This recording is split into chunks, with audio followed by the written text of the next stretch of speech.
Okay, welcome to the latest in our series of interviews with some of the key providers for the Drinks Trust's new wellness services initiative. And today, very pleased to welcome Dr. Julian Nesbitt, or Dr. Julien, as the service is actually called. So welcome, Julian. Hey, thank you very much for having me. Yeah, nice to have you on board. So we're going to be talking all about the talking therapy module, which is one of the services that's being offered. Before we sort of crack into that, could you just sort of give us a bit of background to yourself and how the whole Dr. Julien website and initiative came together? Sure. So I was working as an A&E doctor, and now I'm working as a GP. And I saw sort of a big need in the sense that mental health care is a big problem in this country and even across the world, as we know. And many people aren't getting access to services quite fast enough. So I thought there's got to be a better way of trying to improve the access to these services and not be on these massively long waiting lists. And looking at the evidence, there was good evidence out there showing that doing it on video, audio, and even instant message appointments can be equally, if not more effective. So I thought, let's create a platform that we can connect people more easily to therapy and do it online and give people the choice of a therapist that they want to see when they want to see them.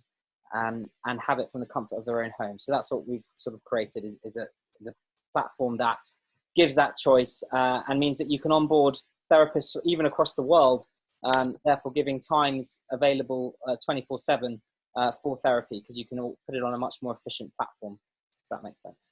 Yeah, absolutely. Yeah. So, and how have you managed to develop this over the time? I guess you've had to have a network of therapists to work with and consultants to be able to offer the advice. Absolutely, yeah. So obviously being a doctor myself, I'm all about evidence and research and governance. So we only put on their therapists after a very thorough vetting process. So they have to be accredited with various organizations. We interview them. We do lots of thorough vetting of all their qualifications. And I guess we have to start sort of small, and we started them when we built it into the NHS. We worked with the NHS to try and, that's where my passion lied, to try and improve the access there. And we proved really good outcomes in our initial trials with them. So we improved the recovery rate from the average of 48% or so. Our recovery rate's over 73%. The dropout rate for us is less than half than what the NHS's is. And the DNA rate, the did not attend rate, so people actually not attending those appointments that they book, we've also is less than 5% with us and over 10% with the NHS. So you have to build the technology, and then you have to start building up the network of therapists and having the consumer, the customer to provide that for. But the idea is that we can do it much more efficiently, so we can save the NHS money and various other people money by doing it in a more efficient way, and therefore the therapists can get paid and work from home as well. So yeah, we've built up a large network of therapists now that sort of applied to join us. Okay, and you've obviously found that the average consumer, or consumer is not the right word, but the average person who is looking for help, this way of doing it in a kind of I don't know, slightly less formal way, I suppose, is it? Would you describe doing it through? Yeah, absolutely. And it's not for everyone, but however, when people think that they have to be in the room with someone, obviously we've seen what's happened with COVID and everyone doing things online. But actually, interestingly, we've had feedback such as, oh my God, I didn't have to get on the tube or whatever with my mascara running afterwards. I didn't have to sit in a funny waiting room that I didn't know where I was going. I didn't have to travel how many hours to the appointment.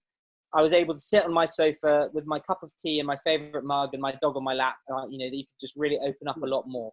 And that way, if you're in a comfortable environment, what we find is people are able to open up more. And I think sometimes by offering it on text as well, some people that don't want to be seen or heard can actually engage in the service, whereas they wouldn't have engaged because they'd be too afraid. And then as we build that up, some people then can turn on their camera if they want or whatever. And that's part of the online therapy is trying, is getting people over that and putting it in a much more, making them comfortable to have it as such and making it more accessible. And I suppose over the last 2 months, I guess this has really kind of proven your concept even more, I suppose, because we haven't had the opportunity to go and have face-to-face meetings. So have you noticed a big increase in demand over the last couple of months? Yeah, so we had some quite big NHS contracts anyway that we've been upscaling, and obviously it's sort of come to a head now where this was sort of, oh, this is something that's nice to have, but actually what we're trying to, from our results that we've proven is actually this can be a better way of doing things.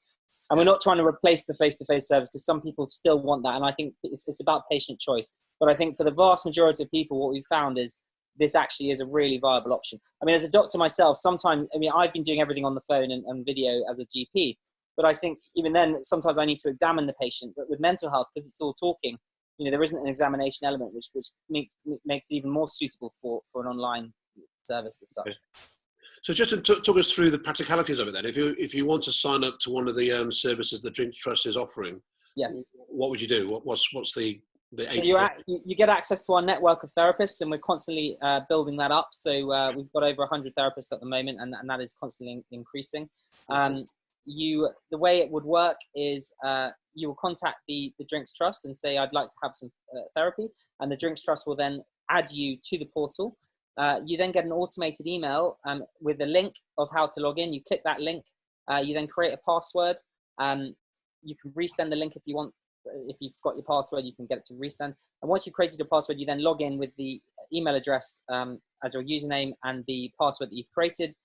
Then you get your dashboard. You can undertake assessments on that dashboard to measure if you have a problem. So we have various assessments on there, such as depression, anxiety, post-traumatic stress, phobias, and various others that can measure outcomes. And that's how we measure recovery in the NHS. So you start with a high score and you go down to a lower score, and that's sort of as you would do it in the NHS. So you can take those assessments to find out if you have a problem. And you just go in and book with the therapist. So you're allocated a set number of appointments, and you click book now, and you just go through, and you can filter the list of therapists that we have by the various issues that we have. So we pretty much cover every issue that you could have in a mental health issue. If you've got a particular issue, then you can click that issue, and it will filter the list of therapists by people that can deal with that problem. Look, you can do the same with languages as well, and therapy type if you want to. If you don't know what your problem is, you can book with any of our therapists, and they're all trained to do assessments, so they can also help you and then guide you to, if they're not the right therapist after the assessment, they can guide you to the right therapist. So essentially you log in and you find your therapist. You can look in their calendar and book into their calendar. You booked a slot. At the time of your appointment, you either log into our app if you're on a phone, or you're on a laptop through our website, and then the video link starts. And you can have your appointment, or the text link, or whichever you are. You do your appointment from that, if that makes sense. Right. So it clearly fits in well with people's life patterns. I mean, I know at the moment we're all in one place most of the time, but I suppose when you start working again, it allows people to access instantly in the evenings, Absolutely. In the weekends. Yeah, so even the majority of the appointments are. So we have quite a few therapists that also work within the NHS, maybe during the day, but this way they can put up extra appointments in the evening. So that way we've got a lot of availability sort of out of hours. So you can work around you. We do have some of it availability in hours as well, but yeah, it's designed to work around you. So you can filter the list by time and date as well to find the therapist available at a particular time and date if you want to just have a therapy session as such. Okay. And I know people are, sometimes worried about their own personal protection with their data and that kind of information. Can you just give some thoughts on that? Yeah, so I say we work with the NHS, so you can't get really more secure than what we do, and the compliance governance standards that we adhere to. We do have to keep a certain amount of data if you have appointments, because it's classed as medical data, but it's under a secure system. We've got an incredibly secure system that we use. You can look up the various regulations we have to adhere to for the NHS. But yes, there are lots of regulations you have to adhere to store medical data, and we adhere to all of them for that. Right. Okay. And anything, you've been very, very thorough. Anything else you'd like to add? No, I mean, it would be a really great opportunity to be able to work with the Drinks Trust and help anyone that might need help and therapy. And this is the whole purpose of this, to try and, get this out there for as many people to have easier access to mental health. And I think COVID is also going to relate, the aftermath of COVID we're going to end up with a sort of epidemic of mental health, I think. People haven't been going to their doctor or seeing therapists at the moment because they've been getting on with things, but there's going to be a lot of problem, I think, afterwards. So it's great that you can offer this, we can work together to offer this service out to people. Well, thank you. Thank you for sharing all your services with the drinks industry. It's very much appreciated. No, of course. Thank you. Cheers. Thank you.